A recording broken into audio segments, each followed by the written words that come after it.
who is Sketchy Bongo? So I am Sketchy Bongo. I am also known as Yuvir Pillay.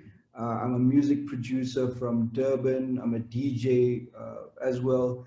I produce a whole lot of songs that are known all over the world and have sold a lot, had a lot of streams, had a lot of number one records, and worked with a lot of different artists from different places and different ends of the earth. And yeah, it's been cool.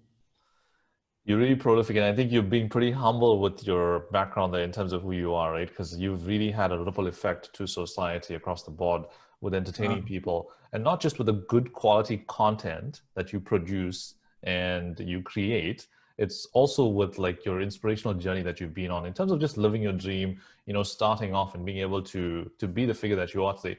Can you tell me a little bit about the background, like in terms of how you've become this prolific, big, massive entertainer around the globe? Basically, I started making music when I was quite young. I started playing classical piano. My dad decided randomly to, he bought a piano for the house as a piece of furniture, and I was playing it. And then I think it was about like 9 years old. Then he said, "Do you want to go for lessons?" So I went for lessons, and I really liked it. I started playing piano, started reading a lot of music. Then I started listening to I listened to a lot of classical music, and I listened to a lot of hip hop. So what happened next was I wanted to make the music that I was hearing in like tracks that were hip hop. So I started like going into finding software, finding different ways. And also at that time, like the internet wasn't very big in South Africa. So like doing your research and finding those kind of programs wasn't as easy as it is right now. But yeah, I started like working out ways to start producing music, making my own beats. Also in school, I met people that were also doing similar things in terms of like maybe being rappers or singers or musicians themselves. And I started collaborating with a lot of people. One of my earliest collaborators was an artist called A1 Wolf. A1 Wolf actually went to school with me. Pretty much all the people that I worked with went to school with me, like Kyle Dage, Shekinah. Shekinah didn't go to school with me, but we knew each other from like, not from school, but through Kyle Dage. And yeah, that's pretty much how that started. And that's how I started producing. And then pretty much I started DJing when it was about not that long ago, but like maybe 2013. I started DJing and I changed my persona to Sketchy Bongo.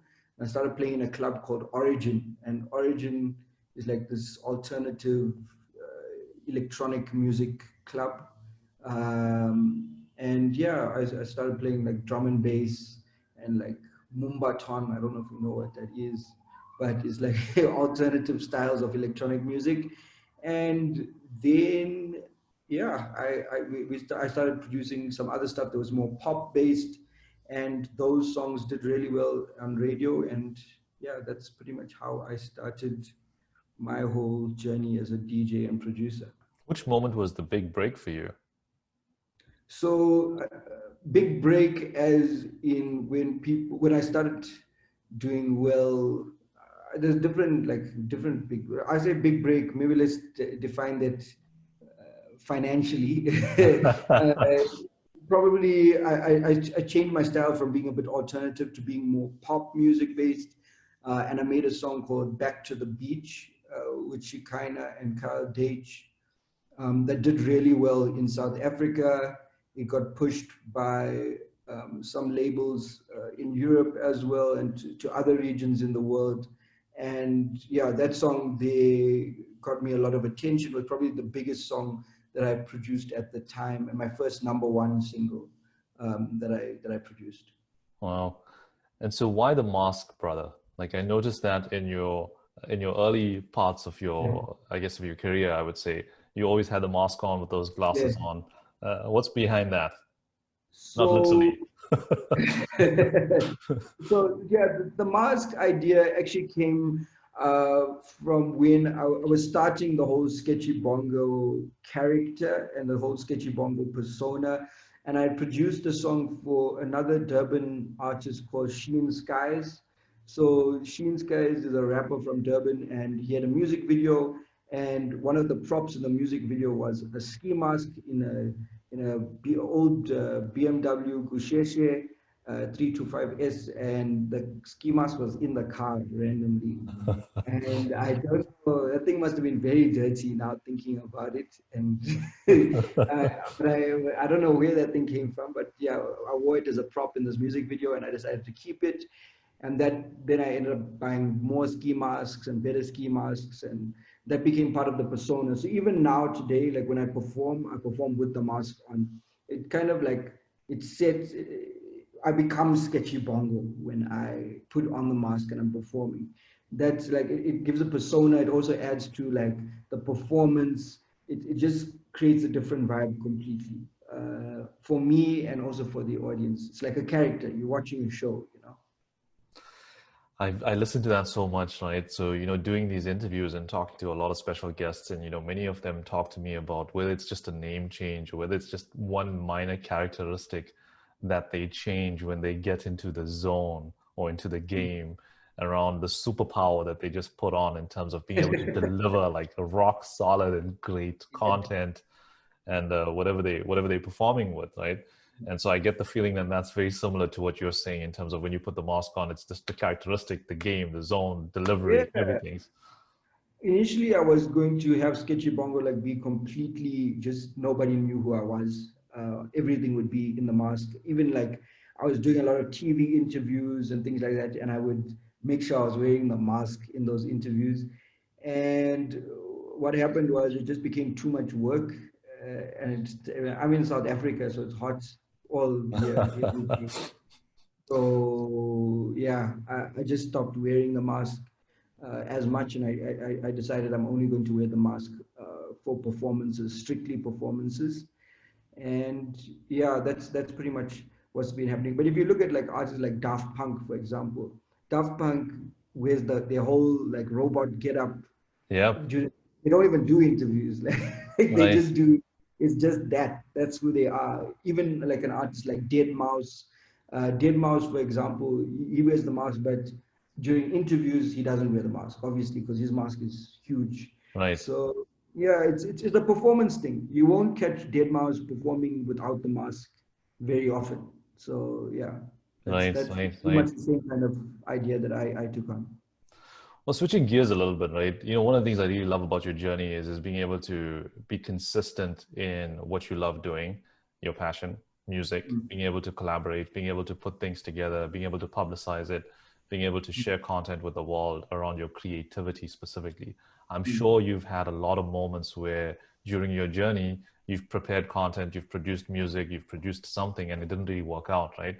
And Mm. how do you deal with those moments when things don't work out prior to you getting your big break? Yeah, just my main thing obviously is like making music that I enjoy, and the financial part to it is obviously very important. But for me, I make music for myself. I make music that I hope people that like my music will like, and if they don't, or if they don't actually catch on, a lot of people, for example, might catch on to a song later, not because they didn't like it, but because maybe the marketing wasn't great, or maybe the algorithm didn't put the content into their face at the right time, or there's so many factors that can come into it. But it doesn't always mean that like your content or your songs are not good. The main thing is like for me, I wanted to always like stay true to what I was doing. Like I dropped my second album and that didn't do well at all. But now, which is like I dropped that album in about, I don't know, 2018 or so, but like now, which is 2020, many like 2 years later, I had other songs that started to do well now, and people suddenly find this album and they're like, I don't even know you dropped this album. Why didn't I hear about it? So even if like there's always times when things get better. People will find your art or your content, maybe at a later stage, hopefully before you die. Because I know you must have heard of like all these painters like that only their work only got famous like after they Right, died. right. That's a sad story, but yeah, like Vincent Van Gogh, like that kind of stuff. Well, in today's day and age, with the technology and the social media that we live in, like everything gets publicized so easily. Yeah. There's a lot of up and comers. There's a lot of people that really have this creativity within them. They have this talent that exists, but Mhm. they haven't made it, or they are reluctant to show it and demonstrate it online because of the risk of failure, because of the risk of it not working out. And to your point, for one of many variables, that one of those variables could be it's not just the right time in the market, the algorithm's not right to publicize it in the right way. Like one of the things I'd love for you to talk about is what would be your advice to these up and comers with the talent and the creativity that they have today that want to make it and want to go out and publicize content? I think two things. The two main things is don't be afraid to put your work out there, and the second thing is learn as much as you can, educate yourself as much as you can about the ways.